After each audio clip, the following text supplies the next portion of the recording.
બધાને હેપી ધૂળેટી. તો જુઓ પહેલાં અમે કેવી ધૂળેટી રમી.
ચકલીએ માળો બનાવ્યો છે અને તેનું બચ્ચું અહીંયા પડી ગયું છે. સાગર આને મૂકી દો ને અંદર.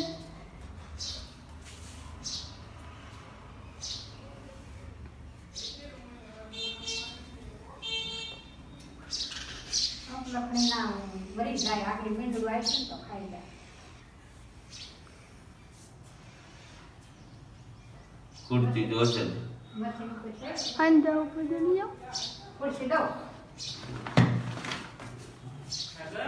હા અમે ધૂળેટી રમીને નાહી ધોઈને ફ્રેશ થઈ ગયા છીએ અને હવે 12 વાગી ગયા છે અને રસોઈની તૈયારી કરી અને આજે બનાવવાનું છે શ્રીખંડ. તો આગળ બ્લોગમાં જોડાઈ. હેલો ગાઈસ, જય શ્રી કૃષ્ણ. ચાલો આપણે જોઈએ ઘરના બધા સભ્યો શું કરે છે. રિદ્ધિ શ્રીખંડ બનાવવાની તૈયારી કરે છે અને મમ્મી પૂરી વણે છે અને પપ્પા દાડમ બોલે છે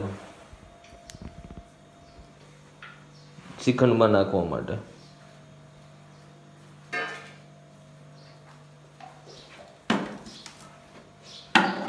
શું કરે?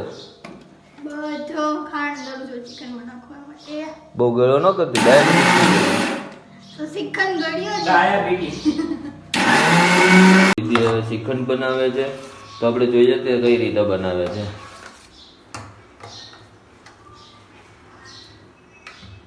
શું નાખે છે?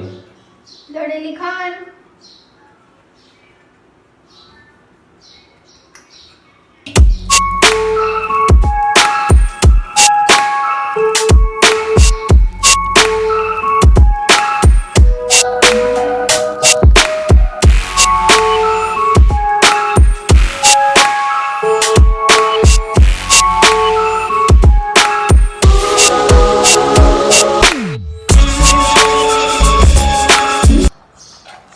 રીતિ શ્રીખંડમાં ફ્રૂટ નાખે છે. તારે શું કરવાનું રીતિ? હવે હલાવવાનું, બીજું શું કરવાનું. મસ્ત થઈ ગયો સાગર શ્રીખંડ. એમ તમે કીધું હતું ને બહુ ગળ્યો ગતિ નહીં એટલે મીડિયમ કર્યું. એવું છે? ડ્રાય ફ્રૂટ શ્રીખંડ નહીં, ખાલી ફ્રૂટ શ્રીખંડ. ડ્રાય ફ્રૂટ નથી નાખ્યા? નહીં, બે મિક્સિંગ ન કરાય. અચ્છા, જો પણ કેવો લાગે છે. તો ચાલો મિત્ર શ્રીખંડ ખાવા.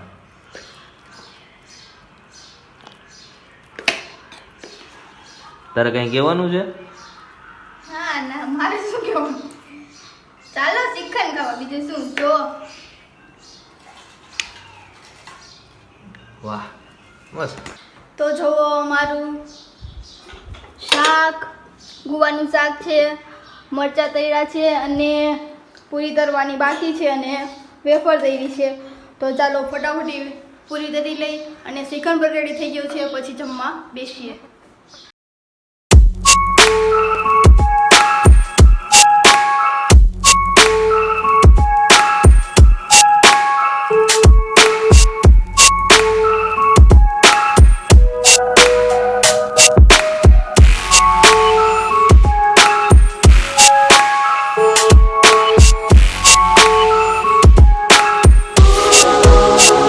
તો અમારી રસોઈ બની ગઈ છે અને અમે બધા જમવા પણ બેસી ગયા છીએ. જો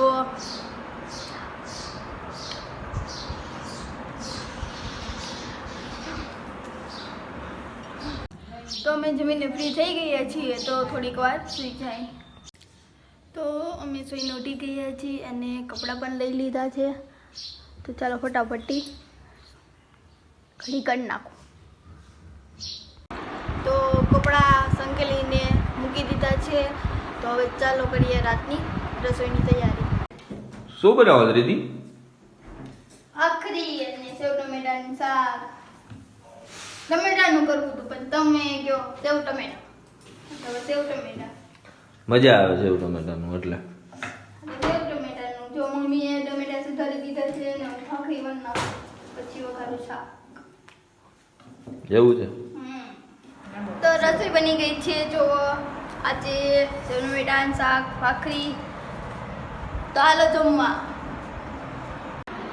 તો અમે જમીને ફ્રી થઈ ગયા છીએ. તો મિત્રો તમને મારો આજનો વ્લોગ ગમ્યો હોય તો પ્લીઝ લાઇક શેર અને સબસ્ક્રાઈબ કરજો અને મને આવો જ સપોર્ટ કરતા રહેજો અને કાલનો વ્લોગ જોવાનું ભૂલતા નહીં. Okay, good night.